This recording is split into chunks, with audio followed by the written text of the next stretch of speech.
guys, what is up, and welcome back to another episode of Phoenix Wright Ace Attorney Trials and Tribulations. In the last episode, we kicked off with Turnabout Memories, we cross-examined Phoenix, and now we are moving into the next witness, Dahlia Hawthorne. I'm excited to see, who she is. Mia seems to already know who she is and have a little bit of beef with her, and there's, this whole connection with, a case from, 8 months ago, I believe, so...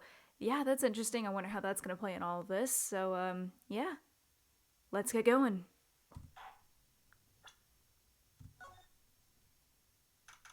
April 11th, 12:13 p.m. at District Court number 2.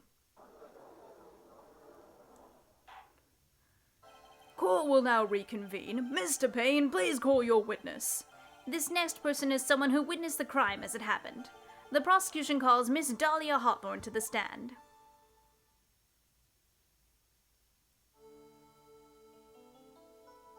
Ah, this theme. But what's with this stiff silence? In my long career as a judge, I have been deceived by many witnesses. It's my job to doubt, to take no one at their word. But in your case, I must admit that you radiate a glow of complete sincerity. I can't believe he actually said that. Oh, now then, witness, could you please state your full name? Don't worry, sweetie, there's no need to be nervous. If anyone says anything rude, you can be sure I'll cut them right down to size. And I will bash them with my gavel. I love how they look straight at me when they say that. Thank you for calming my nerves. You are all so nice. I almost feel right at home. Not at all. It was nothing. If we may move on now, what is your full name and occupation? My name is Dahlia Hawthorne. I'm a junior in literature at Ivy University. I just want to say, it's an honor for me to be here in your noble presence. The honor is all mine! No, the honor is all mine! Well, we know whose milkshake brings all the boys to the yard, and they're like, it's better than yours. Sir? Is there something I can help you with? You could just go on and say whatever's on your mind. I'm sure that there must be some kind of mistake. Feeny wouldn't kill anyone, I just know it. Yes, I can see why you'd say that. She's gonna be a tough witness, all right. It only took her 12 seconds to wrap them all around her little finger. Now then, please proceed with your testimony. Let's hear about what you witnessed on the day of the incident, if you please.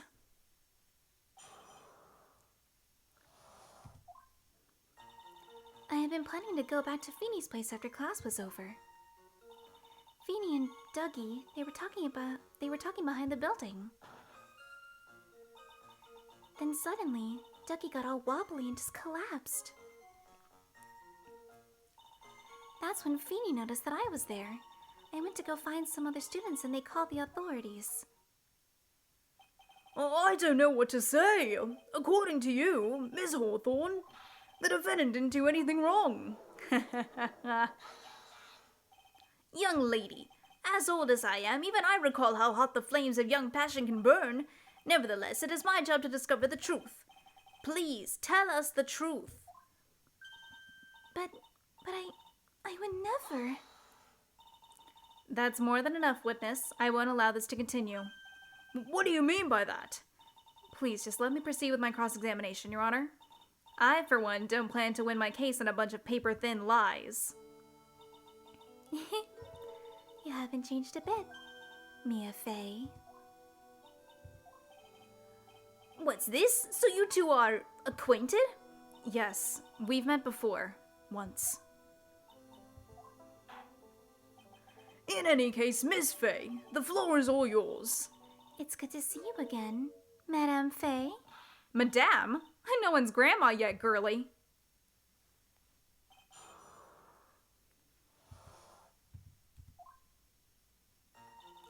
I've been planning to go back to Feeny's place after class was over. Feeny and Dougie, they were talking behind the building. So who is this Dougie person? Oh, I'm sorry, Doug Swallow. We were dating him until about 8 months ago. So what were Dougie, Mr. Swallow and Mr. Wright talking about anyway? How can you be so mean? I would never eavesdrop. I wasn't raised to be so rude and unrefined. That's right, Miss Faye. Don't drag the witness down to your level. Why am I being demonized here? Please go on. What did you see next?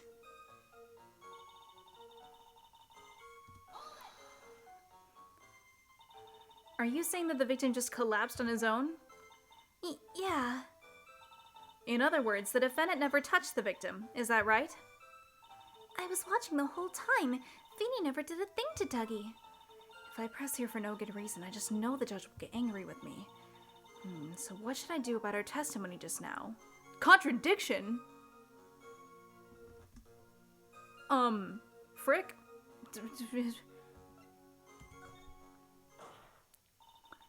Feeble lies are not very becoming, Miss Hawthorne, so let's drop them, shall we?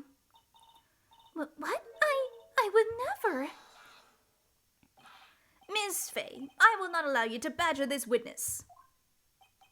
I believe the defense is engaged in a fishing expedition. That is, she has no supporting... But please don't glare at me like that. I'm just doing my job. Now then, Miss Hawthorne. The defendant's palm print was found on Mr. Swallow's leather jacket. It has already been shown that Mr. Wright did, in fact, push the victim. What? There's no need to try to cover for the defendant. It would be much better if you came out and told us the truth. There's nothing to worry about, young lady. Just tell us everything that you saw. Yes, Your Honor, I will. If you don't mind, I'd like to revise my testimony. Looks like we're finally getting somewhere. Actually, I didn't see the moment he pushed Dougie. What the hell do you mean? You didn't see it? Well, I saw the moment when Dougie fell to the ground. And at that time, there was only two of them at the scene. The defendant, Phoenix Wright, and the victim, Doug Swallow. Yes, that's right. What? You didn't hear any noise? Hello, what do you mean? Oh no, wait, that's the umbrella. There was a loud Come on. Oh my god. You're so stupid. You say you didn't hear any noise, is that correct? Yes, that's why I was very relaxed looking at the scenery around me. That's nice, but I find that just a little odd. I have here the testimony of your boyfriend, Mr. Phoenix Wright, and he clearly testified to the effect that when he pushed the victim, he heard a sharp, loud noise. He said that? If you were really that close to the two of them, why didn't you hear this noise as well? Well, maybe the noise just wasn't all that memorable. But according to Mr. Wright's testimony, it was a sharp noise like a snap. There's no way a noise like that could fail to make an impression. May I have a moment to answer? By all means. I know the reason why I didn't hear the noise. You see, the truth is, I had my headphones on, and I was listening to music at the time. Headphones? You mean that both of your ears were covered? The rain was just beginning to let up, but it seemed as though Thor wasn't ready for his fun to come to an end yet, so the sky continued to flash and rumble. Thunder and lightning, huh? Yes, I'm afraid of the sound of thunder, so I put my headphones on to block it out. Well, Your Honor, as you can see, there weren't any contradictions in her testimony after all. Wait a sec, Mia. That testimony just now. She said something that could totally change this whole case. There was lightning? Wait a minute. Your Honor, there is a problem with the witness's testimony. What do you mean? Didn't you notice? She said there was lightning, correct? Yes, what about it? Well, lightning is actually a large discharge of electricity in the atmosphere, am I right? Now's not the time for a science lesson, Miss Faye. Yes, Your Honor. Anyway, since the cause of death was electrocution, isn't it possible that the victim died from being hit by a bolt of lightning? Oh! I must admit that the thought had not occurred to me. Just what kind of thoughts do occur to this guy anyway? This entire case is built on the premise that Mr. Doug Swallow was murdered, but that very premise itself is mistaken. The defense believes that Mr. Swallow was, in fact, the victim of a stray bolt. Like the victim in Turnabout Storm. It appears the defense may be onto something. Could it be that the death was actually accidental? Alright, you did it, Mia. I'll be taking that not guilty now if you don't fuck off. I'm hurt that you have such a low opinion of me, Miss Faye. Huh? I'm not a fool, you know. The prosecution has done its research, Your Honor. We found that there were no lightning strikes on that day at that location. What? What's more, we have evidence that the electrical cable is definitely linked to this case. Evidence, Mr. Payne? Well, what is this evidence? This affidavit. And who is this affidavit from? The pharmacology students who were conducting experiments in their labs that day. Allow me to read out to the court the testimony of the pharmacology students. All equipment in the labs lost power all of a sudden at around 3 p.m. that day. Was it a blackout? All of the lab's equipment runs on high voltage, Your Honor. So you're saying the equipment lost power because... Precisely. They lost power because of the severed electrical cable. The power outage occurred at approximately 3 p.m. Which fits with the time of death listed in the autopsy report. Exactly. In other words, the victim died as a result of touching the severed electrical cable. According to the students, the cables were very old. They were planning on having them replaced in the near future. I see. Apparently the cables had become so brittle that even the smallest bump could have caused them to break. However, there is one thing that troubles me. If the cable could have been broken by any small bump, then it wouldn't have snapped if it hadn't been bumped into, correct? Well, I suppose you could say that. Do you have any thoughts regarding the case of the severed cable? Cause of the severed cable, sorry. Your Honor, I don't like how this is looking one bit. I have to come up with something to try to regain some momentum. If it pleases the court, the defense would like to state its opinion. Well then, let's hear it. Who or what was it that caused the cable to break? Oh dear. Oh no.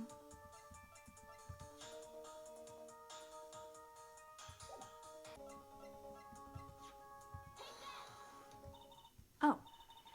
Your Honor, please think back to Mr. Wright's testimony. The defendant's testimony?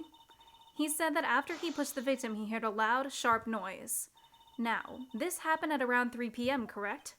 Yes, that sounds right. Wait, are you saying that? The lab equipment lost power at 2:55 p.m., which fits right in Mr. Wright's timeline.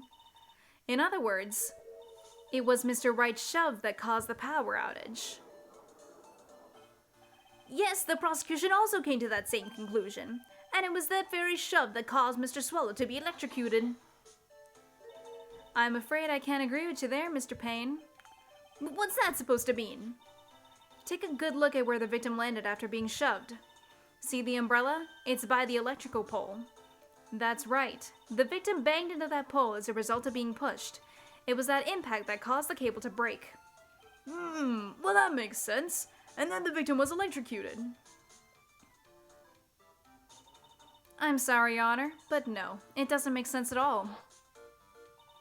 If the victim was shoved into the far pole, then he couldn't have been electrocuted by this severed cable in the foreground here. Ah! In other words, someone other than my client must have electrocuted the victim. Order in the court! Ah, the limitations of my enemy, how I've longed to hear them. It's true! The defense is absolutely correct! There doesn't seem to be any way the defendant could have done it! Mr. Judge, sir, may I say something? The Madame Attorney's explanation. She said some things that are a little different than I remember them. What the? Please, just once more. May I please testify one last time? Please, Mr. Judge? Of course it's alright. Just go right ahead and give your new testimony. This is it. She's finally starting to show her true colors.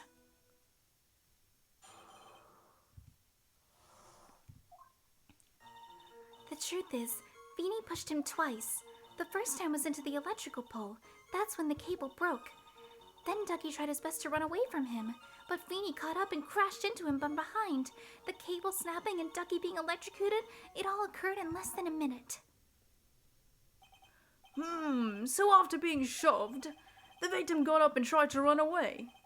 And that is when the defendant pushed him for the second time. I'm so sorry, Feeny, but I just have to tell the truth. Am I doing the right thing?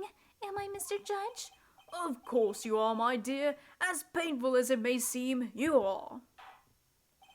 Now then, Miss Fay, you may proceed with your cross-examination. He got up and ran away. Is there something wrong with that? Is there something off? Oh my god, let me go check the court record.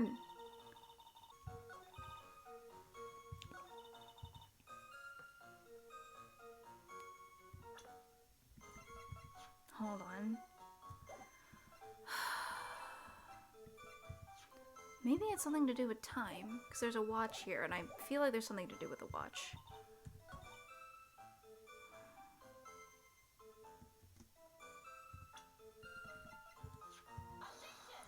Let's go.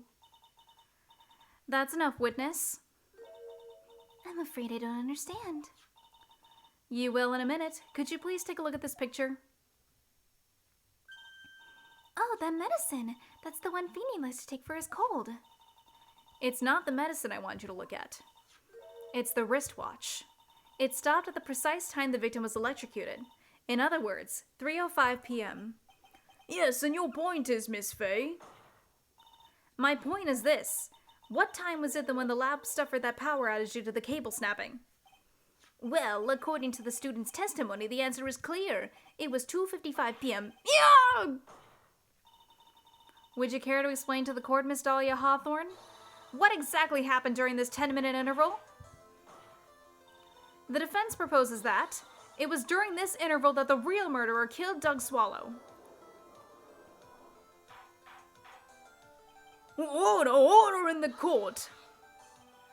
This is nonsense. The real murderer? Even you can't deny that the time between the cable breaking and the electrocution are completely unaccounted for. Then who was it? Who else are you saying could have done it? There's only one person who could have murdered Mr. Swallow. Only after my client had left the scene was there a window of opportunity for the real killer. Miss Fay, is the defense ready to indict someone as this real killer? It's finally time. This is the moment I've been waiting for. Yes, Your Honor, we are ready. Very well, but remember, if you accuse the wrong person, you will be penalized. Think very carefully before you speak, Miss Fay. Now then, Miss Fay, let's have it. Who is the real killer? It's obviously our witness. It could only have been you, Dahlia Hawthorne. How can you... The defense is grasping at straws. 10 minutes passed between the time the cable broke and the time of the electrocution. What exactly were you doing that whole time, Miss Hawthorne? Were you really listening to some music while cheering them both on as they fought? I find it hard to believe that you didn't lift a finger to stop the men dearest to you. Order, Miss Fay. Why? That is to say... Miss Hawthorne, I believe you did witness the two men fighting on that day. However, after Mr. Wright pushed the victim and subsequently left the scene, it was you who pushed Mr. Swallow to his death by your very own hands. How can you say something so mean, Madame Fay? I didn't do anything. Miss Fay, this is a very serious charge you are... He has his hold it! He has his hold it! You! What is it? Please strike everything the defense said just now from the record. What the... Are you daft? You're totally wrong, Miss Faye. Dolly, she couldn't do something like that. Mr. Wright, get back in your seat. Bailiff, grab that man. Oh. Leave my Dolly alone.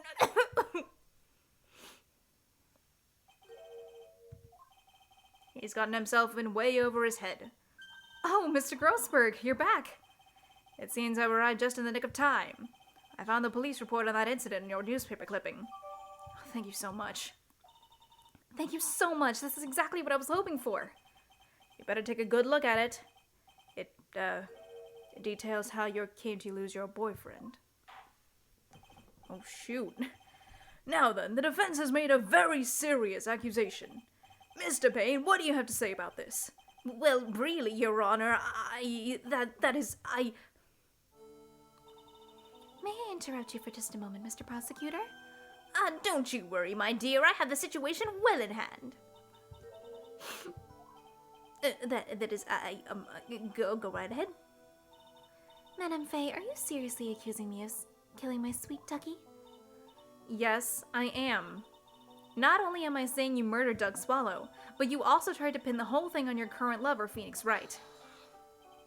I told you that you should let me handle this. Sorry, please go right ahead. How can you say that? I'm absolutely devoted to my dear Feeny. The notion that I would try to frame him is ludicrous. This is all just too much for poor little me to bear. I believe the girl is trying to ask what on earth her motive would be. The answer to that lies somewhere in this police report. It must. 8 months ago, an incident occurred in the basement cafeteria of this building. And then, that same day, the two of them accidentally meet. Your Honor, the defense requests further testimony from Miss Dahlia Hawthorne. Further testimony? What about? About the events of the day when she first met the defendant, Mr. Phoenix Wright. What could that possibly have to do with this case? The witness claims that she has no reason to frame the defendant, am I correct? Well, I have evidence that suggests that she, in fact, had a very good reason. Very well, then. The court grants the defense's request. Young lady, would you mind staying on for just a bit longer? Of course not, Mr. Judge. Get ready for the battle of your life, Dahlia Hawthorne.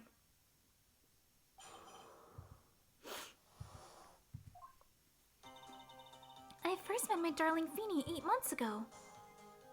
It's like we were destined to meet in this very courthouse's basement reading room. The moment our eyes met, my heart skipped a beat. We've been going out ever since that fateful day. We're so lovey-wovey, we literally make people sick. It's just jealousy, I think. Obviously, it made you sick.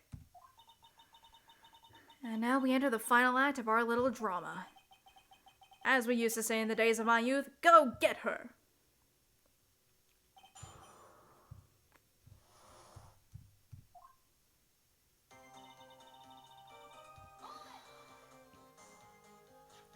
So until that time, you had been dating Doug Swallow? Yes, I'm a real fool, I know.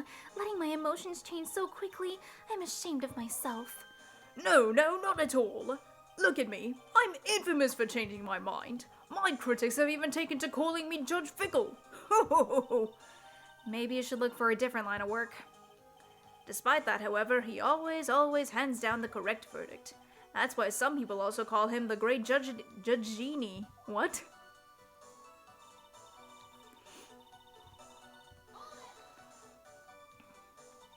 The courthouse reading room? That's a strange place to meet the love of your life. That's not true, Madame Faye. After all, Feeny was not only an art student, but he was also planning on becoming a lawyer. I'm not talking about him. I'm talking about you, Miss Hawthorne. What was a literature student like you doing in a courthouse reading room? It's a reading room.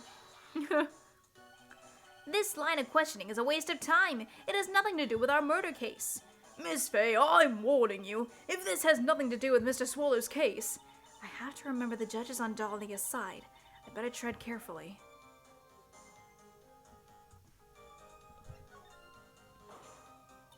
Your Honor, if you'll allow me some latitude, I think I can establish relevance. Please ask her to continue on with her testimony. Very well. Young lady, I've got a simple question for you. What were you doing downstairs in the courthouse reading room? If it pleases Your Honor, the answer is simply this.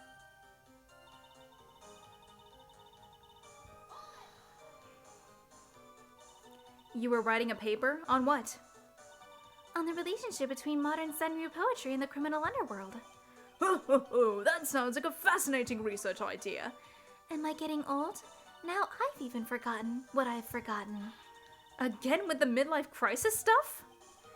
Mia, why did that girl really come to this courthouse? Isn't that what you wanted to know?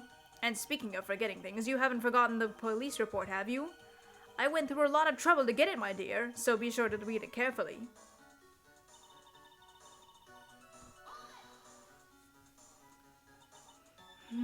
So what was it about Mr. Wright that made your heart malfunction like that? In my personal opinion, he just looks like a typical snotty-nosed college brat. Perhaps to a woman your age, but to me, Feeney is handsome. Perhaps to you, Miss Hawthorne, but to the rest of the planet, he's a dime a dozen. Love is a mysterious thing, and I object to this line of questioning. If you were to look at my wife, for example, you might all be shocked. He's telling the truth. It was truly, truly shocking. Beautiful mushroom, growing tall in the darkness. It comes from cow dung. That's the poem that best describes how I feel. What? What in cow dung? Were there any bad feelings between you and Mr. Swallow? No, none at all. We parted on very good terms. But that can't be! Our investigation also shows that it was a clean breakup. Huh? Are you sure? Yes, it seems that they both wanted it that way. So the victim wanted to break up with her. So you're saying that Mr. Swallow also wanted to break up with you? Well, you see... What a cruel thing to ask such a lovely young lady like this. And by the way, I have never once considered leaving my wife. No one cares, Mr. Payne. Spin facts, no one cares. She didn't deny it. That must mean Doug Swallow must have seen through her little act. He must have gotten a glimpse of her true nature. Listen to me, Mia. That woman has a judge in the palm of her hand, you see. So the only way to discredit her is to find a contradiction in her testimony. Are you kidding me?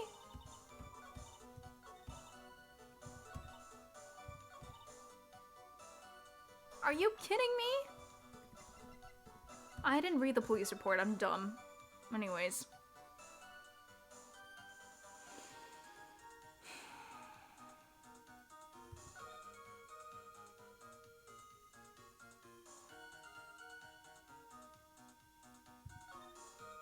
What?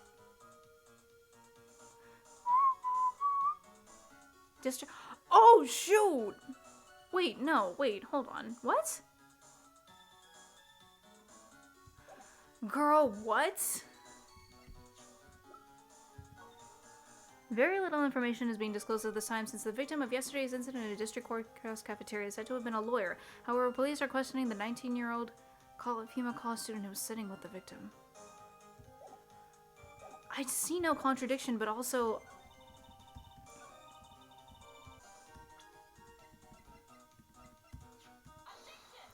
Let's go. Miss Hawthorne, you weren't here because of your research paper, were you? Didn't you actually come here for a much more important reason? What is the meaning of that cocky smile on your face, Miss Faye? 8 months ago, right here in this very courthouse, there was another tragedy. Another tragedy? Do you mean the incident in which an attorney was poisoned? The name of the suspect in that incident is listed here in the report, and that name is Dahlia Hawthorne. What? Dahlia Hawthorne? Yes, the sweetie pie of everyone's eye, Miss Dahlia Hawthorne. She was the prime suspect in a criminal case just 8 months ago. Hold on. This is unbelievable. It's true then. The loveliest rose can hide. Miss Faye, that's not fair. You can't slander my witness with an unrelated case. I, Winston Payne, will not allow it. Mr. Prosecutor, I believe I was speaking. Pardon me, go right ahead. It's true that about 8 months ago, the police expressed some interest in me. Express some interest, huh? Mr. Judge, sir, I know I'm under oath, so I'll tell you the absolute truth. I did not commit the crime that occurred during that incident 8 months ago. I see. Okay, I tied the two crimes together. Now I just gotta stay on the offensive. Well done, Mia. Oh, you really lit a fire on my head. God damn it. I can hardly tell which is more inflating, my spirit or my hemorrhoids. Stop talking about your hemorrhoids. I don't want to hear about them. Alright, I think that's where we're gonna end it here. I'm so sorry. It's just starting to get so fired up and I have to stop it here. Alright. That's it for this episode. Roll the end card. Objection! You haven't hit like and subscribe yet! Hold it! You forgot to ring the bell to get notified whenever I upload! Take that! Click here to watch more of my videos! Thank you guys so much for watching, and I'll see